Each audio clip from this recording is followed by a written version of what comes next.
Masin sai varju alla ära aetud. Tänane hommik algas juba varakult, et viimane tuulekarja tõrje ära lõpetada. Masin on tubli olnud, eks ise on ka pingutatud, et need asjad nüüd enne seda suurt kuumalainet ära saaksid kõik. Aga ongi mõistlik minna vaadata, mis seal õues siis Palavagas toimub nüüd ja vaadata, uurida, mis seal Aloga teeb, toimetab.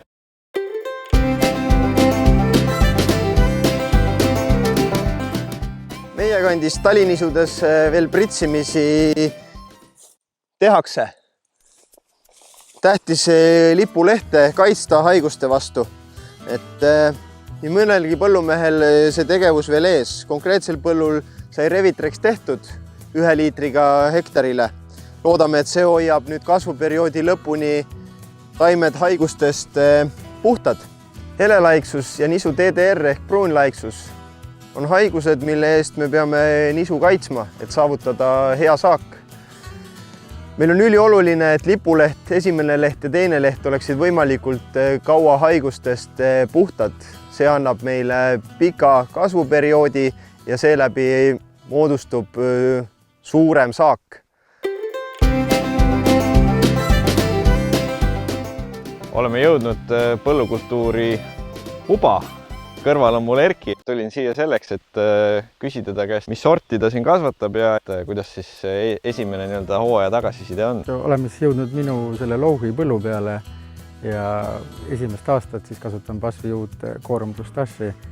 Et esialgne kogemus tundub täitsa positiivne, et tundub, et on nagu hästi elavarane ja pole oale väga haiget teinud. Et kui umbrohud on väiksed, siis on päris hea nagu toime umbrohtudele, et ei tasu karta oa selle kasvu suurust või väiksust, et uba kannatab küll selle üle, et isegi olin algul seda meelt, et võib-olla liiga väike uba ja siin põllul sai tehtud küll nagu õigel ajal kõik, et oli uba suur ja umbrohud väiksed, aga ühe teise põllu peal oli nagu uba väike ja umbrohud juba tulid ja mõtlesin, et ei tea, kuidas läheb, aga läks hästi, et uba on alles ja umbrohud olen lahti saanud.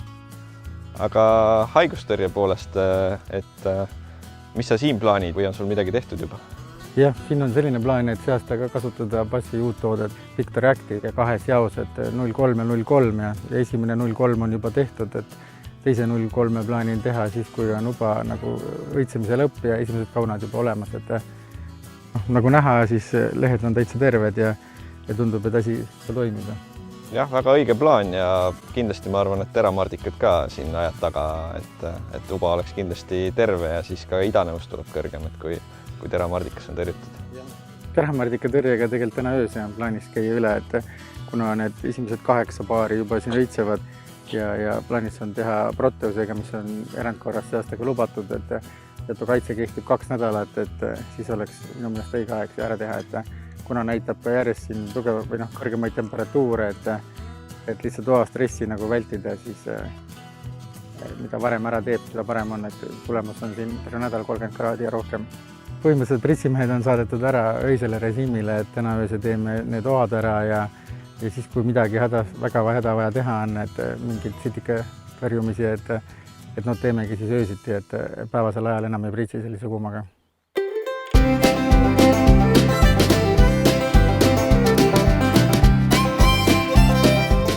Suviviljad sellel aastal väga erinevas konditsioonis. Varajane oder 2-3 nädalaga võrsumise lõpust kuni uhete välja tulekuni 3 nädalat. Väga kiire areng ja kasvufaase jätab vahele. Hilised odrad jällegi mitmed põllud nagu lapitekid. Eks sellises olukorras ongi pritsimisi väga keeruline planeerida. Eesootav nädalane kuumaperiood lisab veel väljakutseid. Kui kevadel ütlesime, et tõstke kasvuregulaatorite normi talinisudes 25%, siis praegusel hetkel ütleme, et suviviljade kasvu reguleerimine tuleb tagasi tõmmata, julgelt 25% madalamaks, et me ei teeks otradele liiga ja kasvu liiga kinni ei paneks. Lisaks sellel aastal lehetäide rünnak on vägagi intensiivne. Kodus õunapuudel näeme lehetäisi ja samamoodi ka otrades, suviviljades väga suur lehetäide rünnak. Ega siin muud ole, et otrades fungitsiid pigem hoidke eraldi, kasvuregulaator eraldi, sest et kuumalaine paneb omaette taimed stressi. Aga kuidas lõunas suviviljadega olukord on?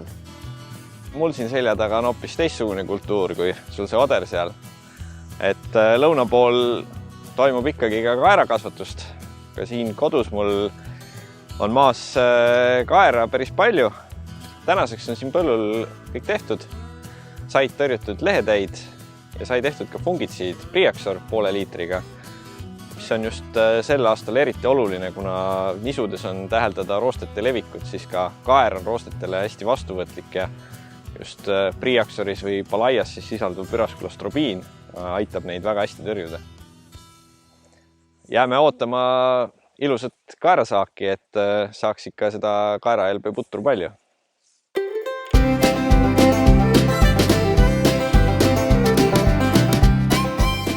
CL suvirapsile selleaastane kevad vägagi meeldinud. Taimed väga hästi kosunud, heas konditsioonis, korralikud kapsad valmis juba.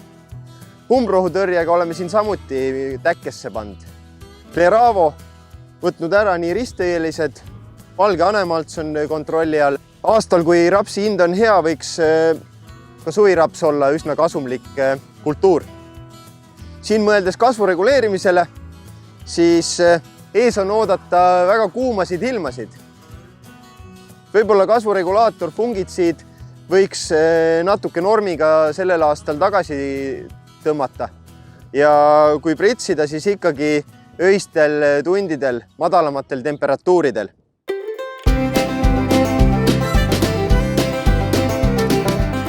Pagan võtaks. Loog on lahti, aga vihma ikka ei paista kuskilt. Aga noh, tühja ka, onupoeg saab hobustele vähemalt ilusa kuiva heinaseasta kätte. Eks tuleb ise lihtsalt rahulikku närvi pidada. Kiire aeg on möödas, kartul on maas, pritsimised järje peal. Nüüd on aega ka iseendale võtta. Paneme grilli tulele, naudime suve, mis siin lähipäevadel üsna kuumaks läheb. Joogid on külmad, naudime jaanipäeva. Aga Kristjan, ära sa ka väga muretse, võta ka rahulikumalt. Et omalt poolt oleme ju kõik teinud. Nüüd loodame heale Hilmale ka.